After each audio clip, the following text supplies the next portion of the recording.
ஏபிபியோட 110 kilowatt soft ஸ்டார்டரோட parameters இன்னைக்கு பார்ப்போம். இதோட testing video already channel upload பண்ணியிருப்பேன். நமக்கு விஎஃப்டி மாதிரி காம்ப்ளிகேஷன் பேராமீட்டர்ஸ்லாம் இதில் இருக்காது. பட் சாஃப்ட் ஸ்டார்டரில் இம்பார்ட்டன்ஸான பேராமீட்டர்ஸ் இருக்கும். ஸோ அது என்ன இன்னைக்கு பார்க்கலாம். சாஃப்ட் ஸ்டார்டர் ப்ரோக்ராம் பண்ணுறதுக்கு முன்னாடி மோட்டரோட நேம் பிளேட் டீட்டெயில்ஸ் நீங்கள் கோத்ரூ பண்ணிக்கோங்க. அது ரொம்ப இம்பார்ட்டண்டாக தேவைப்படும். மோட்டரோட கரண்ட் பார்த்தீங்கன்னா என்னுடைய அப்ளிகேஷனுக்கு 206 ஆம்பியர் மோட்டரோட எஃப்எல்சி அதை அப்படியே செட் பண்ணிடணும். Starting RAM time 10 second, stop RAM time 10 second. இது பேஸில் நீங்கள் உங்களுடைய அப்ளிகேஷனுக்கு ஏற்ற மாதிரி நீங்கள் சேஞ்சஸ் பண்ணிக்கலாம். அப்புறம் நான் ஹைலைட் பண்ணியிருக்கேன் பார்த்தீங்கன்னா இனிஷியல் வோல்டேஜும் கரண்ட் லிமிட்டும். ஸோ இது ரொம்ப ரொம்ப இம்பார்ட்டன்ட். ஏன்னா இதுவும் உங்களுக்கு அப்ளிகேஷன் பேஸ்டு நீங்கள் இந்த செட்டிங்ஸ் சேஞ்ச் பண்ணுற மாதிரி இருக்கும். இப்போ இனிஷியல் வோல்டேஜ் பார்த்தீங்கன்னா என்னுடைய அப்ளிகேஷனுக்கு நான் 40% வச்சுருக்கேன்.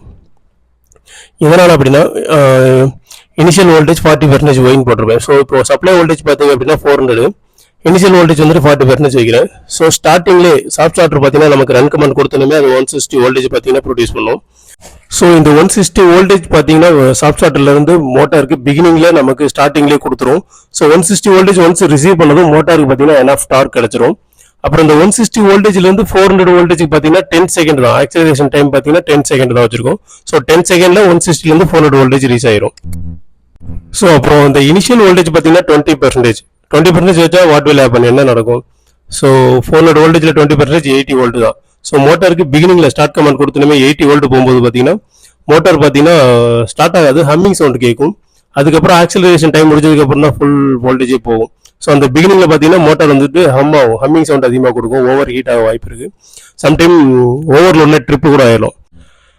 இப்போ இனிஷியல் வோல்டேஜ் நீங்கள் அதிகமாக செட் பண்ணிட்டீங்கன்னா 70 to 80% செட் பண்ணிட்டீங்க அப்படின்னா high initial voltage gives high interest current. So interest current உங்களுக்கு ஸ்டார்டிங்கில் அதிகமாக தான் இருக்கும். ஸோ அதனால என்ன பெனிஃபிட், அது டியூவல் மாதிரி தான் ஆக்ட் ஆகும். ஸோ சாஃப்ட் ஸ்டார்டரோட பெனிஃபிட் பார்த்தீங்கன்னா உங்களுக்கு அதில் கிடைக்காது இனிஷியல் வோல்டேஜ் நீங்கள் அதிகமாக வச்சிங்கன்னா. ஸோ உங்களுக்கு அப்ளிகேஷன் பேஸ் பண்ணி தான் நீங்கள் இனிஷியல் வோல்டேஜ் செட் பண்ணணும்.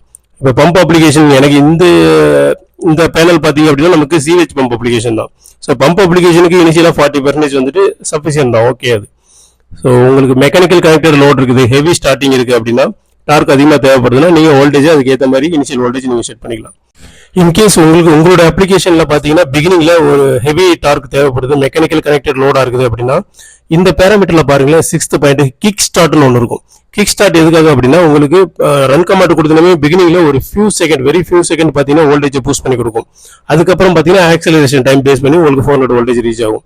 ஸோ உங்களுக்கு அப்ளிகேஷனை பேஸ் பண்ணி கிக் ஸ்டார்ட் தேவைப்பட்டுச்சுன்னா நீங்கள் அந்த பேராமீட்டரை எனபிள் பண்ணிக்கலாம். அதுக்கு தேவையான வோல்டேஜ் பெர்சன்டேஜ் நீங்கள் செட் பண்ணிக்கலாம். ஸோ ஃபைனலி சாஃப்ட் ஸ்டார்டரோட இம்பார்ட்டன்டான பேராமீட்டர் இனிஷியல் வோல்டேஜ் அது எப்படி செட் பண்ணணும் அப்படிங்கிறத பார்த்தோம். ஹையாக வச்சா என்ன ரியாக்ட் ஆகும், லோவாக வச்சா